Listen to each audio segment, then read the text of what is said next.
Hey, long time no see. How you doing? I'm Brad. I kind of changed my uh, YouTube channel name. Gone to heck. Old Boy Adventures wasn't getting all that much attention, so I got depressed.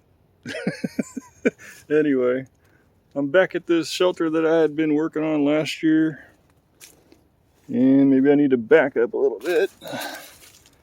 It's kind of like a great big A-frame shelter that just narrows down to smaller as you get inside, but yeah, I fit inside of it. It's about 8 feet up to there. Anyway, I did have a camouflage tarp mounted underneath here to try to make it more like a waterproof shelter, but yeah, I never used it. I never came in here, never tried to camp out or anything, so I took it down. And I know the other people have been back here around hunting season. They were marking trees where they were having their tree stands. You know, they got those orange or pink little ribbons they tie around the trees. And that was just like 30 or 40 feet over that direction somewhere. Yeah, it's just too close. It's not, you know, if I have a base camp, and that's mainly been my goal, is this sort of a bushcrafty sort of a plan of getting out in the woods and having a place to go every time where I can sit down and work on something, hide from civilization. So anyway, I dismantled a lot of stuff that I had here. Still got a lot of wood that I had processed and was gonna burn in that pit, but I've already removed all the rocks that were circling this fire pit, and I made a new location. And before I go there, it's not very far away. I found some interesting things over here, and I have already found a few of these big yellow mushrooms today. Today's like the first day that I've found them this season. I found a bunch of other smaller varieties of these morels, but the big ones are finally popping up, and that makes me smile. Let me show you. This one here is dried out. It had already been kicked over. But if you look right over here, here's one. There's one. And not too far over here is an even bigger one underneath all this. I think this is the biggest one that I found yet today. And it might have some ants and things in it. This time of year, they got slugs and ants and other little bugs that like to crawl in there. And here's another one that already dried out, something knocked it off. So yeah, I'm gonna put these in my baggie over here, and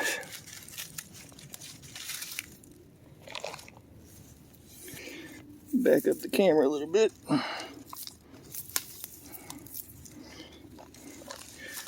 That's a gallon-sized bag, and they will almost fill it. I didn't see any others just around over here, but I haven't looked that hard. Oh, dang, look at these. I didn't see these before. Look how big that is. As big as my hand.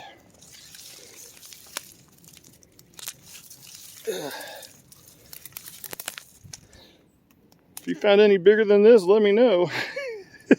It takes up my whole hand. That's a softball size. I'm having a good day. So, sorry about the camera operation. It's just going to be all over the place.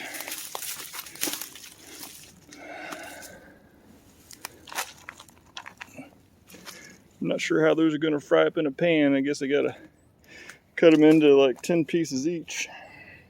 I think I saw another dried one over here.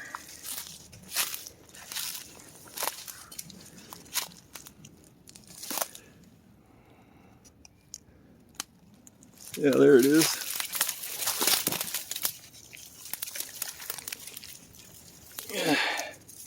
They'll rehydrate if you soak them in salt water for a half hour or so. That's what I do anyway. You're just fine. Yeah, cut them apart and wash out any dirt and bugs and stuff. Alright, I'll come back and look for more in this area. I never thought it would be that close to this shelter. It's fantastic. So yeah, I'll come back to this. Alrighty, so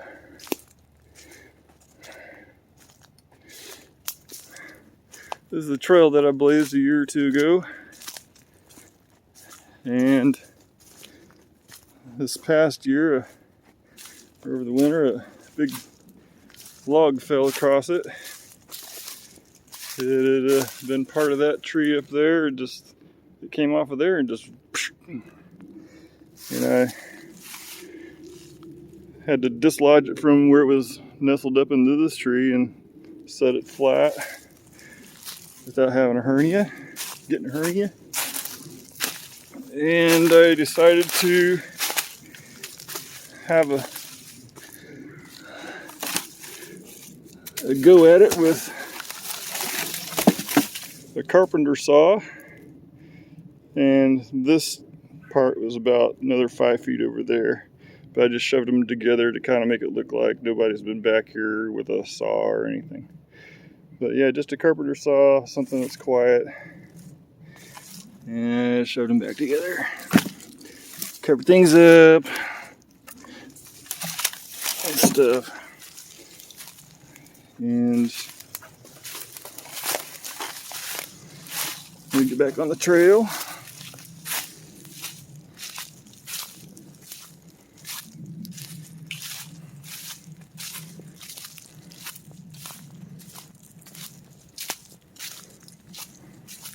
It's in this general area right here where I'd found a bunch of them last year, the mushrooms. And I found my first big one about another 40 feet up in there, and it had a smaller one about a few feet from it. And I couldn't find any more in that area. It's just getting me depressed. Again, maybe I get depressed too easy. Alright, so this is where I veer off the path and kind of set up a little bit of a, I don't know, over there too. I set up some visual blockages from the path in case somebody happens by. They might not even see this. It's kind of like set the fire pit in the middle with all the rocks I had from the previous shelter that was over there about 200 feet maybe.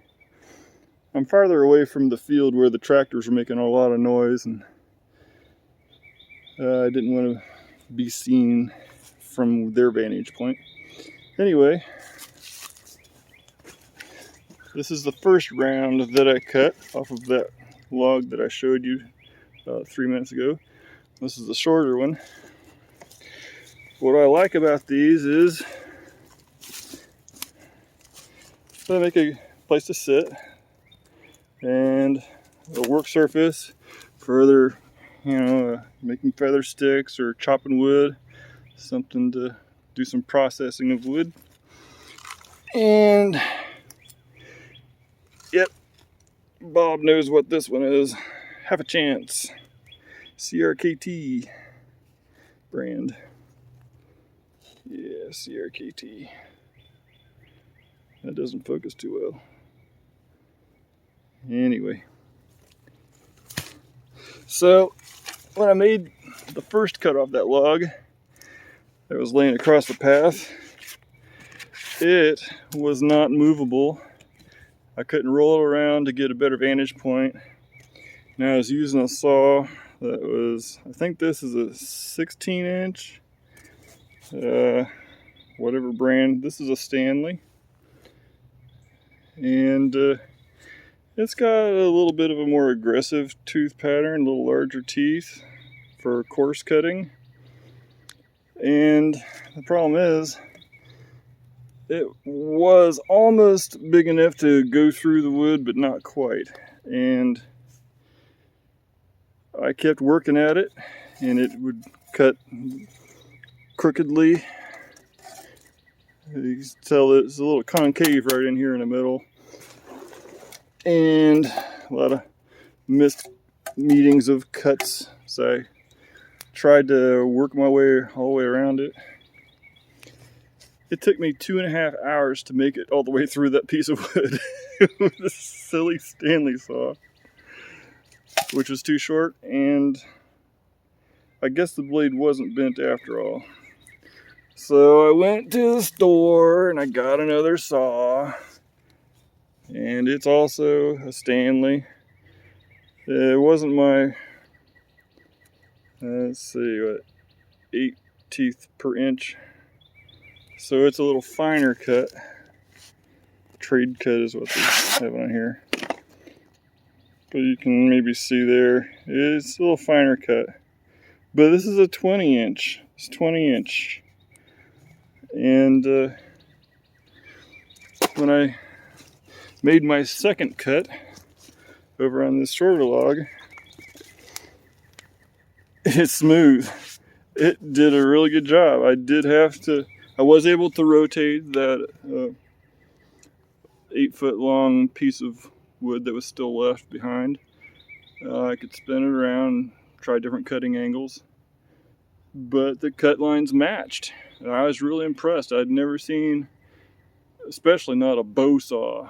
I have never had luck with bow saws cutting straight, but I used to really enjoy the cutting speed of the Irwin saws. IRWIN is the name brand, but they weren't selling that particular brand at the same store that I bought it previously.